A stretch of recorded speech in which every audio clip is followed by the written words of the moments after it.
Ya, sekali lagi Assalamualaikum warahmatullahi wabarakatuh. Waalaikumsalam Ibu. Dan selamat pagi. Selamat pagi. Malam Ibu.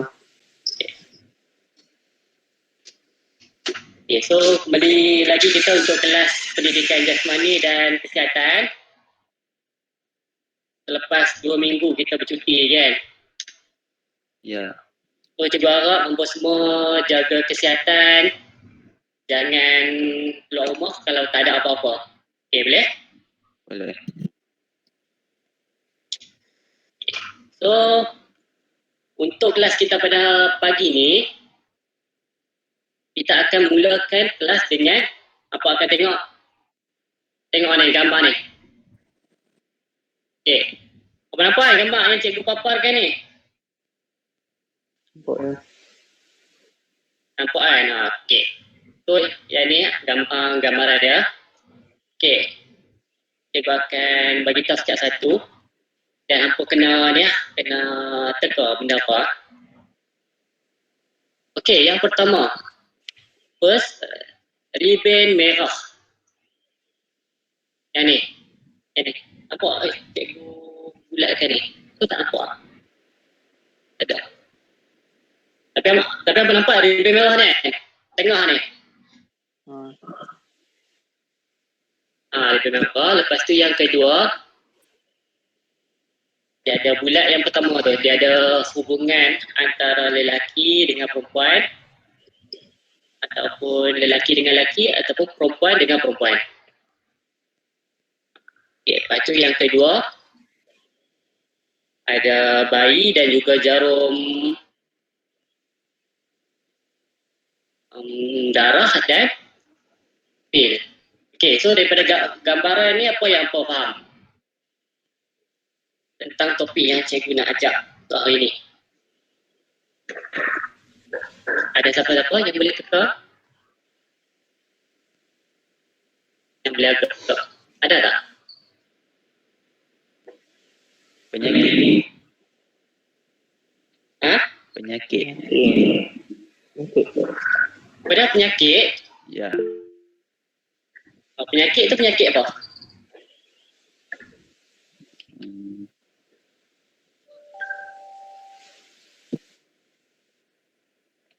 Yang lain ada tak?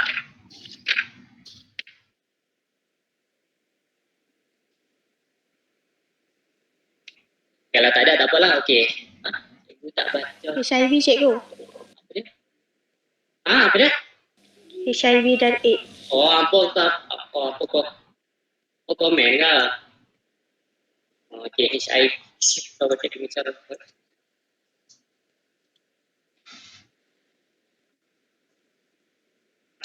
Kita tu, apa yang cikgu nak bincangkan hari ini adalah berkaitan dengan topik penyakit. Yang mana subtopiknya adalah HIV dan AIDS. Boleh? Okey, so cikgu akan terangkan setiap satu daripada gambar ni. Okey, yang pertama, ribbon merah. Apa yang membawa maksud kepada ribbon merah ni? Ribbon merah. Mai buat masuk. Okey. So, ribbon merah ni membawa simbolik kepada individu yang mengalami ataupun yang dijangkiti dengan HIV. Itu. So, ada individu yang mengalami HIV. Sehingga kan pada 1 Disember setiap tahun kita akan raikan hari HIV dan AIDS. Nak menunjukkan bahawa masyarakat global mengambil kisah terhadap individu yang mengalami HIV.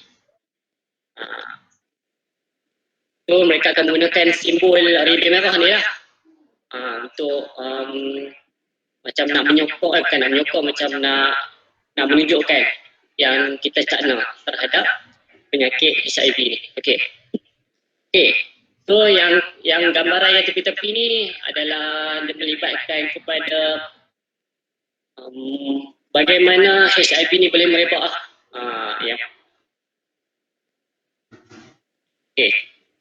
Bagaimana HIV ni boleh merebak. Okay, so kita akan pergi kepada slide yang seterusnya. Okay. So, cikgu akan ajak tentang topik penyakit, memfokuskan kepada HIV dan juga AIDS. So, pengenalan. Okay. AIDS ialah penyakit yang disebabkan oleh virus kurang daya tahan manusia, iaitu dalam bahasa Inggeris kita panggil Human Immune Deficiency Virus, yang akan melumpuhkan upaya semula jadi badan dalam melawan penyakit. Okey, so kita boleh lihat di sini dia punya fungsi dia punya AIDS ni, apa yang dia buat dekat tubuh badan kita, iaitu dia akan melumpuhkan upayaan semula jadi badan dalam melawan penyakit. Sebab ingat, dalam badan kita ada sistem imunisasi. So AIDS ni dia akan merosakkan kita punya sistem imunisasi badan, dan virus-virus lain yang dari luar akan mudah untuk masuk ke dalam badan kita. Sebab kita tak ada sistem imunisasi kita, sebab sistem imunisasi badan kita dah lemah. So virus dari luar lagi mudah untuk masuk ke dalam badan kita. So itu kita kategorikan sebagai AIDS. Okay. Dengan lumpuhnya keupayaan ini, seseorang individu yang dijangkiti HIV akan terdedah kepada semua jenis kuman, termasuk yang tidak berbahaya maupun yang berbahaya. Okay.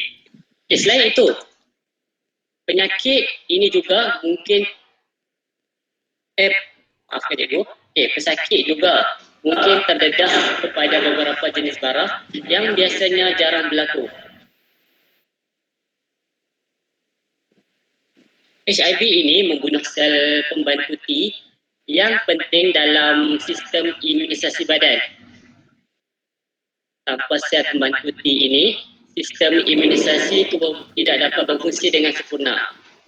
Cikgu. Slide start. Slide start. Oh, slide start. Okay, sir.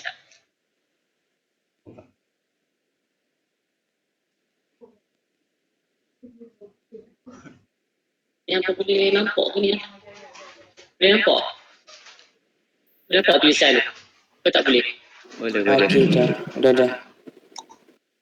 Nampak lah? Nampak. Okay, nampak lah? Nampak. Okay.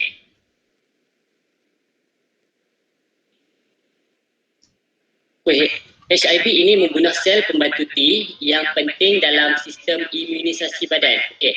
Sebenarnya kita tahu tadi, AIDS ni dia akan melumpuhkan kita punya sistem imunisasi badan. Okey, ini merupakan salah satu sistem imunisasi badan yang terlibat, iaitu sel pembantu T.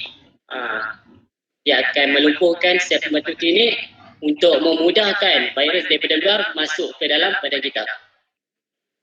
Okey. Seseorang yang dijangkiti HIV ini mungkin tidak menunjukkan sebarang simptom atau gejala untuk bertahun-tahun.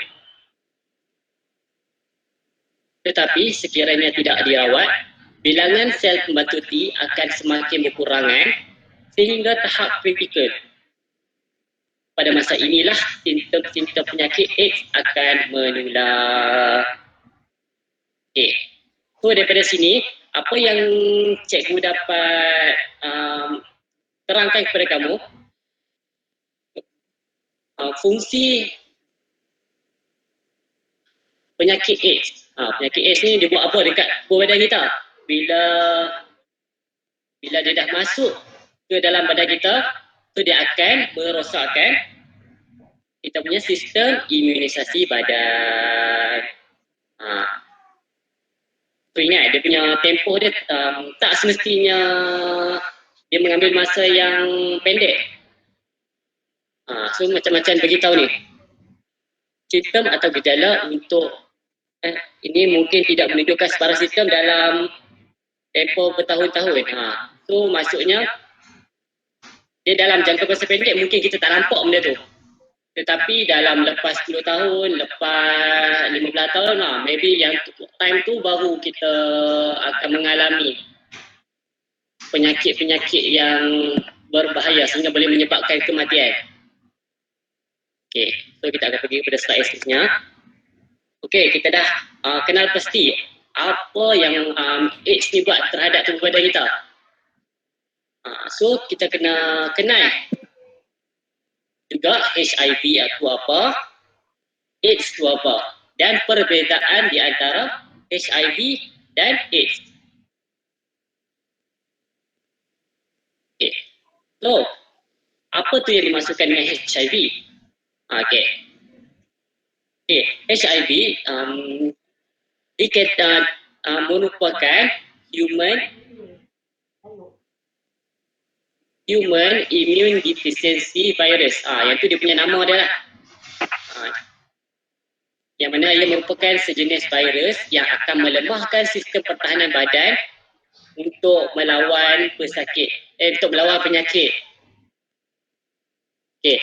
HIV akan menyebabkan AIDS. So dan apa dengan keliru pula? HIV itu apa? AIDS itu apa? HIV itu virus. Okay. So ingat dalam pelotok apa? HIV itu virus. Okay. So seterusnya kita kena kenal pasti pula apa tu yang dimaksudkan dengan AIDS.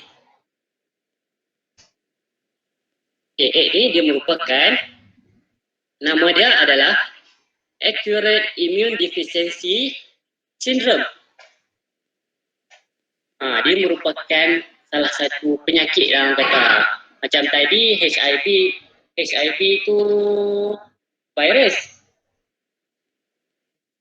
Yang AIDS ni dia merupakan penyakit. Okey, ya, penyakit apa? Okey, ya, penyakit yang dihadapi apabila HIV melemahkan sistem pertahanan dan melawan penyakit. Okay, sistem pertahanan badan yang lemah mungkin akan menyebabkan penyakit yang serius dan seterusnya mengakibatkan kematian. Okay. So kita kena pandang serius lah dengan penyakit AIDS ni. So macam mana cara kita nak elak benda ni, penyakit AIDS ni berlaku terhadap diri kita? Iaitu kita dengan cara kita perlu menghindari diri daripada terjebak dengan virus HIV. Okay? AIDS itu apa? Kita nak tahu pula perbezaan di antara HIV dan juga AIDS. Okay, HIV ni dia ialah virus yang menyebabkan penyakit AIDS. Macam tadi apa yang cikgu beritahu lah. HIV itu virus. AIDS itu adalah penyakit. Okay, walaupun HIV menyebabkan AIDS, seorang itu boleh menjadi pembawa HIV bertahun-tahun sebelum mendapat AIDS. Okey, macam dalam slide yang sebelum ni, cikgu dah beritahu. Jika individu ni dia virus HIV masuk ke dalam badan dia, tak semestinya dalam tempoh 1 hari dia akan terus mengalami AIDS.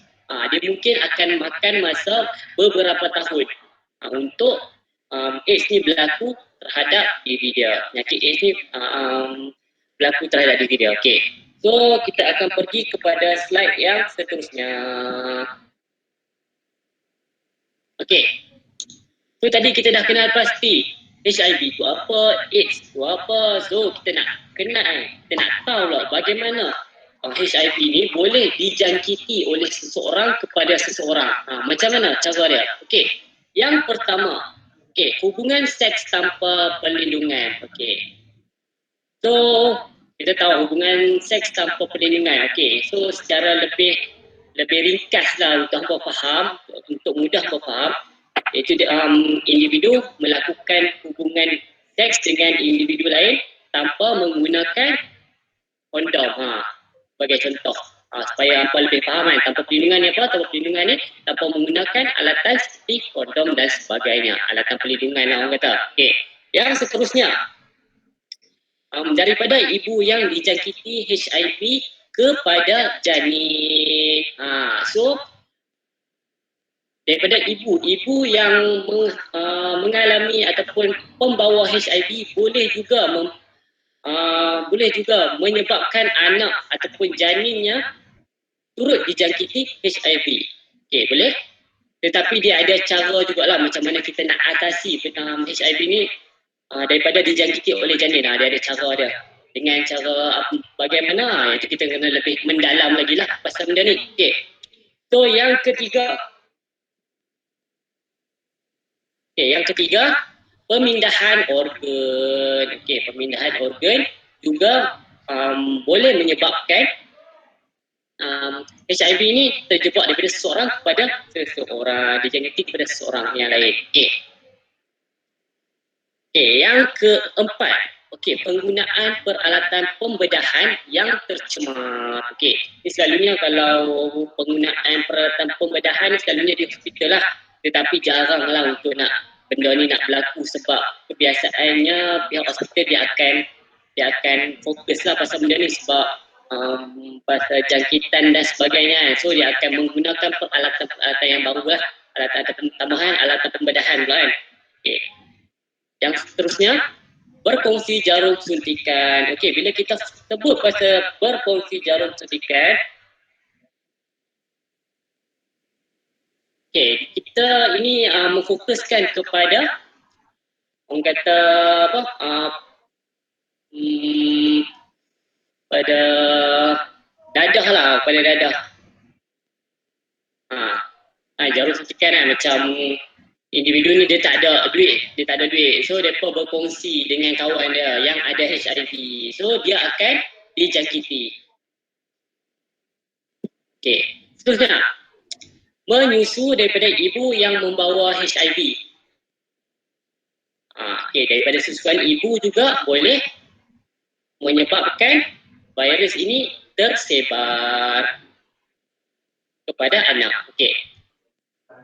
Melalui pemindahan darah yang tercemar. So itu antara cara bagaimana virus ini boleh dijangkiti dengan orang lain. So daripada sini ada apa-apa tak yang apa tak faham? So, kalau ada apa-apa barang persoalan bolehlah tanya kepada cikgu. Belum cikgu proceed kepada next slide. Ada ke tak ada? Hello? Tak ada cikgu. Ada. Tak ada? Tak ada. Bagus. Hari ni semua tak ada soalan. Bagus. Kita proceed kepada slide yang seterusnya. So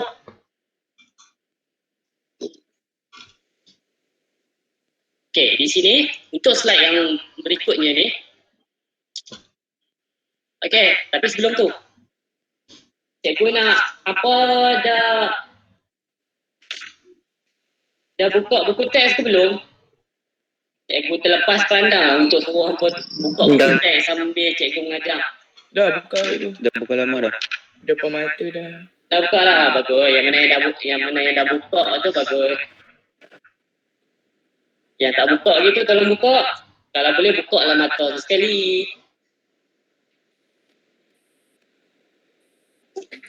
Jangan lena lah, jangan sama ada yang lena. Tak lena juga. So, di sini, okey. Tak buka. Orang lain. Dah mandi dah. Kita ada 31 orang dalam. Sebab bunyi ni. Apa-apa kita proceed lah. Untuk next slide ni. Dia berkaitan dengan bagaimana proses jangkitan HIV ni bila masuk ke dalam badan kita, apa yang proses-proses yang akan berlaku terhadap diri kita ni. Okey, yang pertama proses jangkitan. Yang kedua proses tindak balas. Yang ketiga jangkitan asimptomatik. Jangkitan simptomatik, peringkat penyakit AIDS, dan juga yang peringkat terakhir AIDS berlaku AIDS terhadap seseorang. Okey. So di sini lebih detail lah. Penerangan lebih detail. Okey. So yang pertama proses jangkitan. Okey. Pada proses jangkitan ni apa yang berlaku terhadap seseorang? Okey. Proses jangkitan ni dia merupakan peringkat awal jangkitan. Okay. HIV menyerang sel-sel badan dan beraplikasi sebelum sistem imun bertindak balas. Okay. Pesakit mungkin berasa seperti diserang selesema. Okay, so bila kita diserang selesema ni kita macam yang ni penyakit yang common ni kan. Biasa jadi, so kita tak anggap pun sampaikan HIV boleh masuk ke dalam badan kita. Sebab itulah susah untuk kita nak detect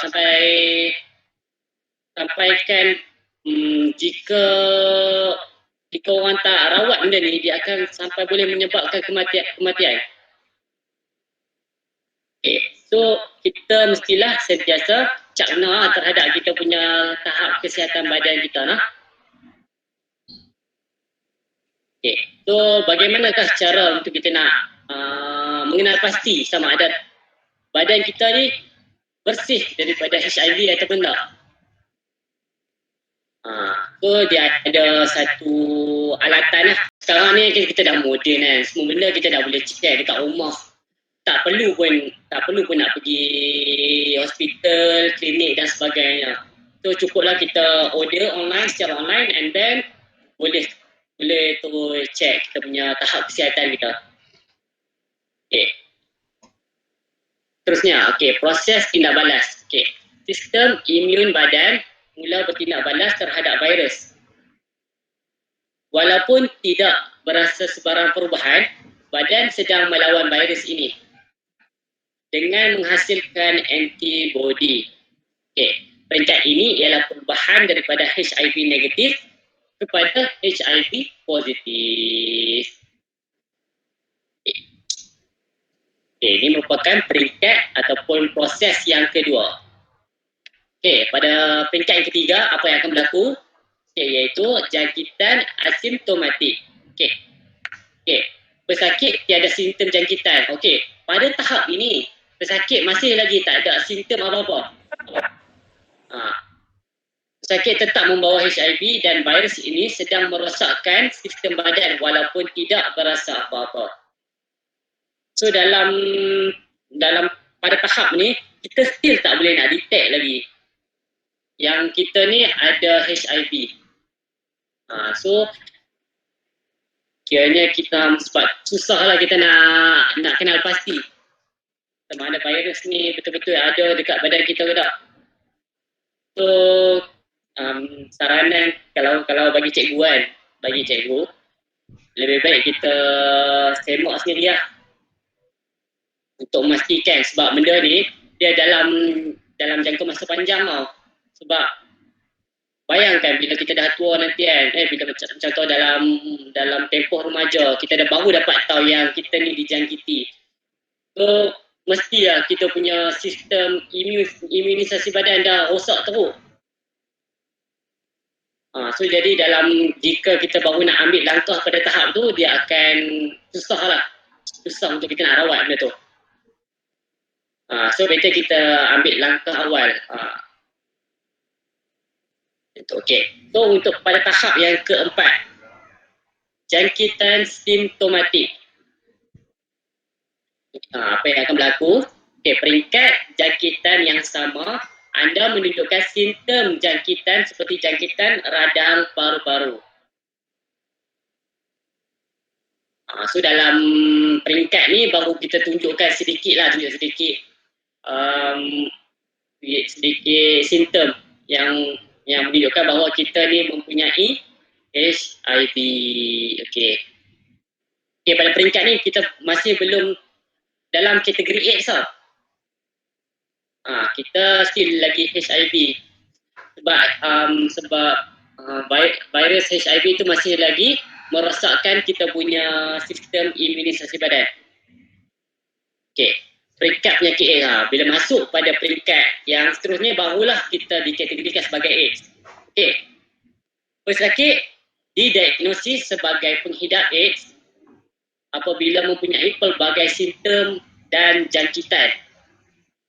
Okey, ujian perlu dijalankan untuk mengesahkan penyakit AIDS.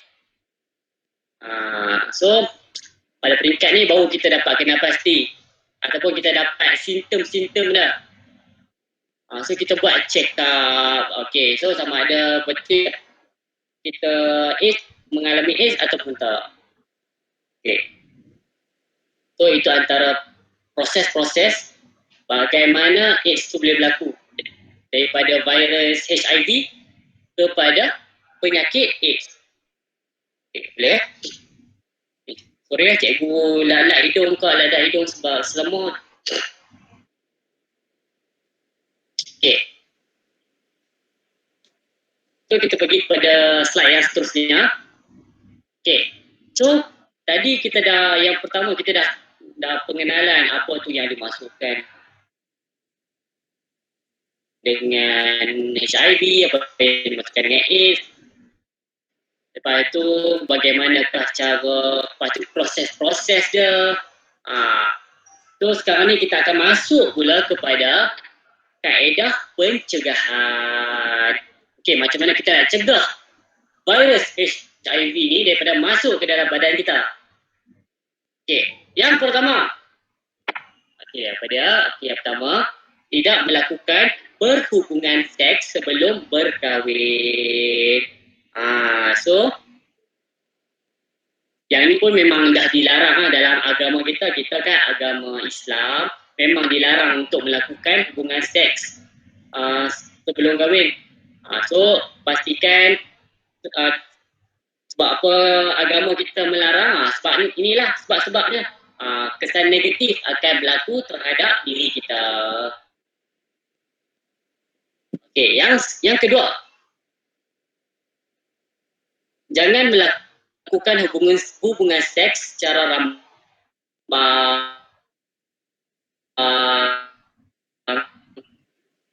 tu. So janganlah.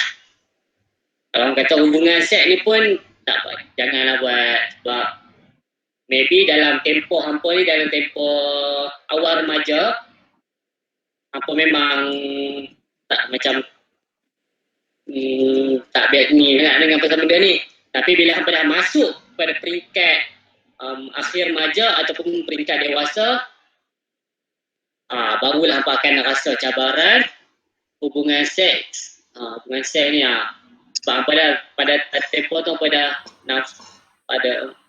ada pick up pasal ni dia nak jadi dewasa.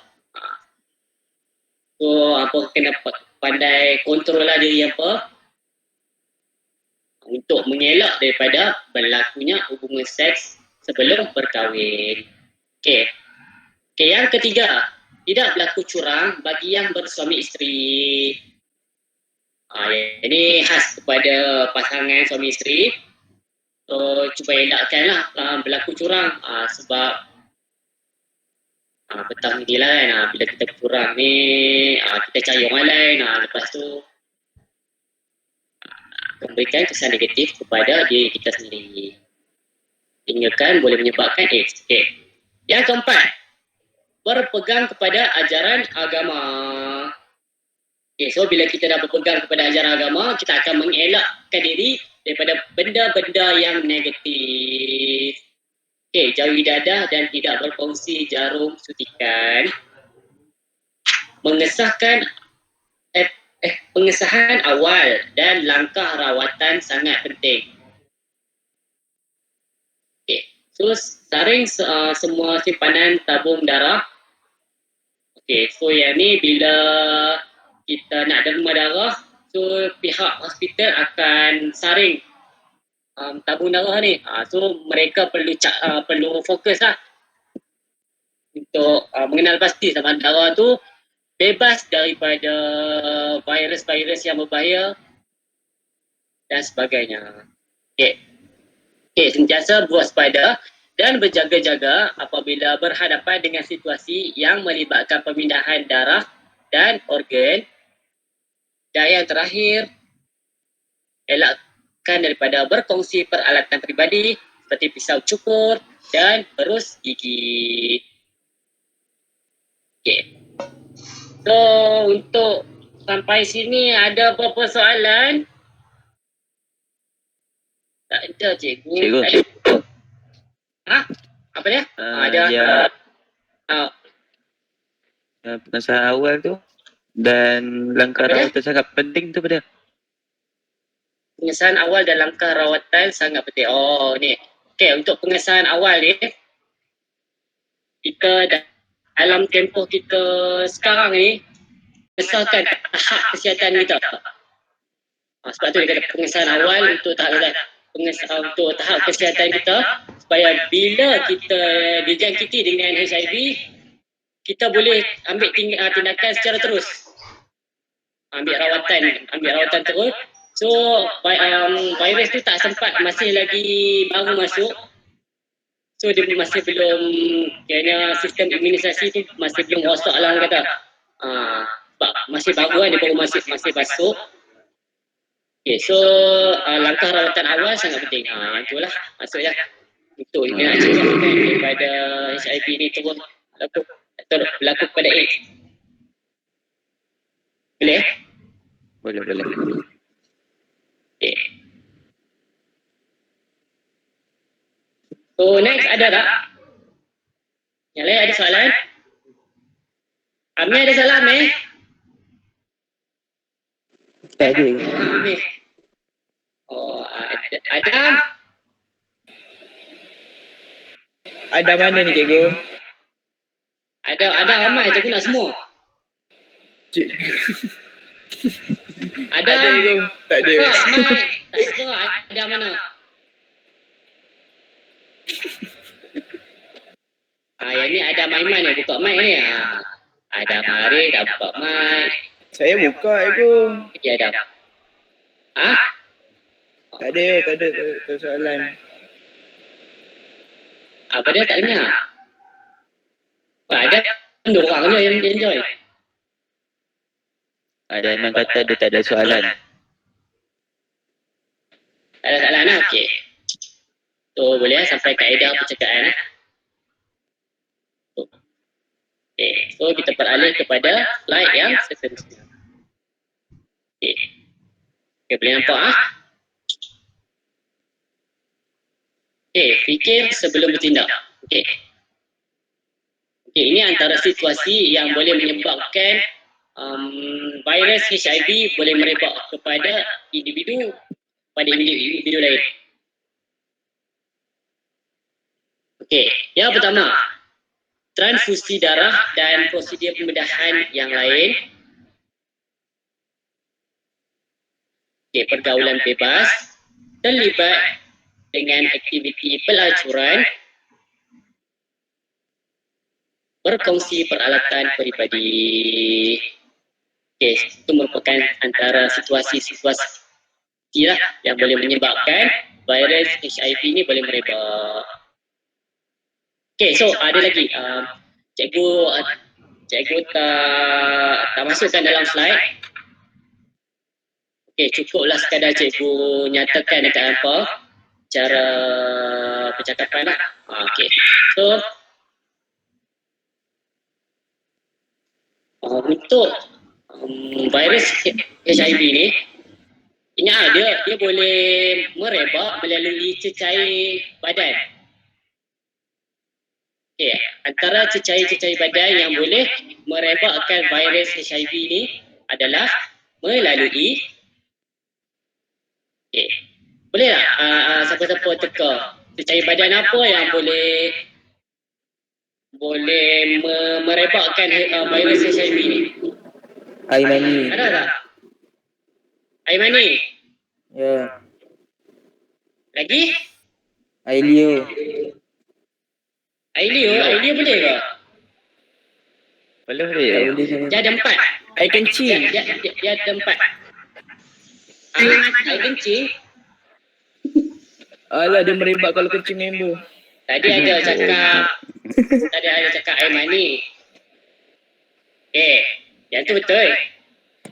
Air Yang mani tu? ketiga apa dia? Cikgu peluh. Ha? Peluh. Peluh tak? Okey, so ni hampa tengok slide yang cikgu tunjuk ni. Cikgu paparkan gambar. Slide. So hampa rasa cecair badan apa yang ada dalam slide ni? Tak gerak punya game.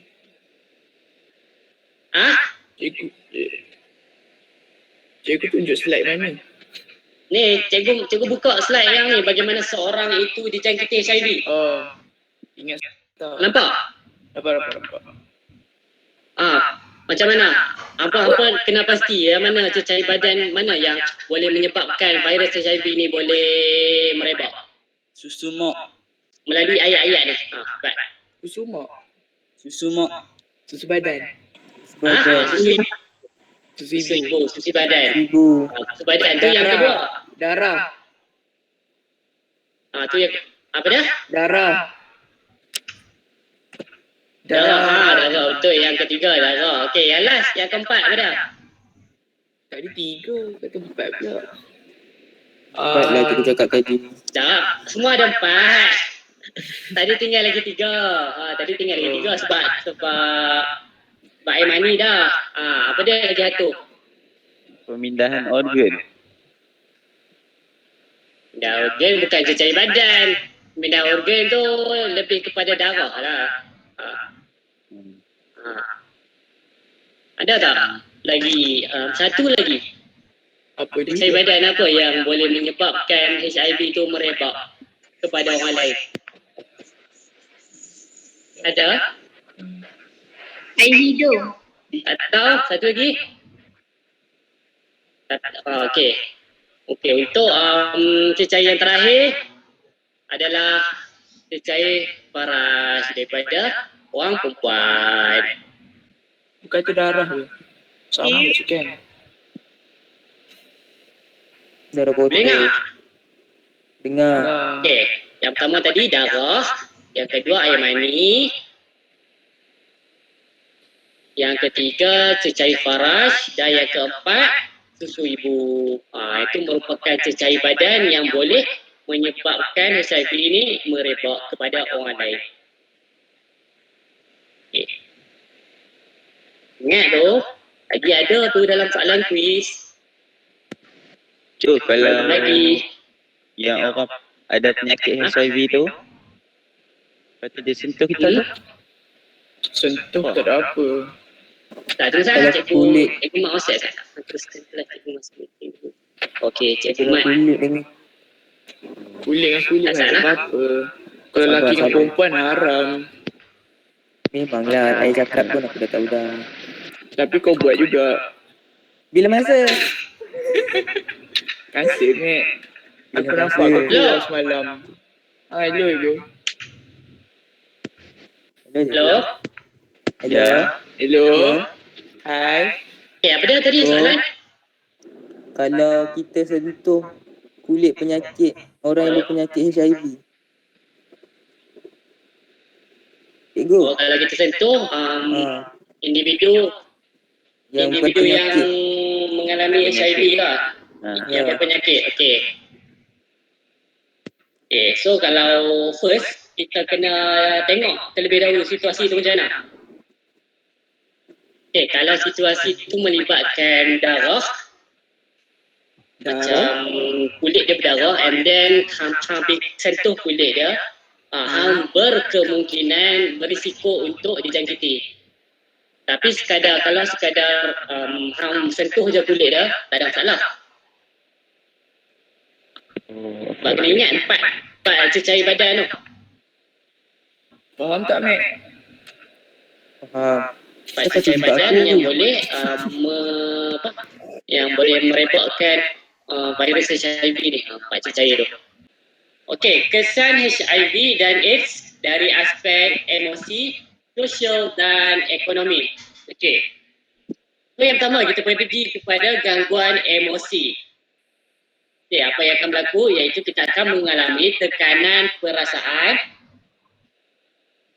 Okay, berkemungkinan mendorong mereka untuk melakukan sesuatu yang tidak diingini seperti mencederakan orang dan membunuh diri. Okay. So, yang seterusnya, malu pada diri dan keluarga. Okay, individu ini akan menjadi buah mulut komuniti tempatan dan ini memalukan diri dan keluarga. Okay, yang seterusnya, diskriminasi ataupun sekatan. Okey, diskriminasi dan sekatan dalam pekerjaan bagi individu ini. Okey, yang keempat, stigma masyarakat. Okey, stigma masyarakat apa? Stigma masyarakat tu andaian, pandangan masyarakat. Okay, masyarakat beranggapan bahawa individu ini berbahaya lalu dipinggirkan. Okay, masyarakat akan beranggapan bahawa individu ini mengamalkan gaya hidup yang tidak bermoral. Sebab apa? Sebab macam tadi kan, individu yang bagaimana cara untuk kita nak virus HIV ini merebak, iaitu melalui benda-benda yang negatif kan. So mungkin mereka beranggapan bahawa individu yang menghadapi HIV ataupun AIDS ni, mereka mengamalkan gaya hidup yang tidak bermoral. Okay, dan yang terakhir, ekonomi. Okay, dari segi kos sara hidup dia akan meningkat, kos perubatan yang tinggi dan produktiviti menurun. Okay, so itu serba sedikitlah tentang topik kita untuk hari ini, iaitu menyebabkan HIV dan AIDS. Okay, so kita pergi kepada slide yang seterusnya. Cikgu memang macam Ini saja. semua kena fokus kat sini. Macam saja je slide tu, cikgu. Okay, sila buat nota. Cikgu buat. Ingat tu, buat nota lah.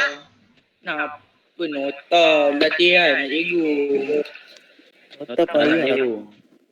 Latihan, cikgu. Latihan minggu lepas dah buat lah.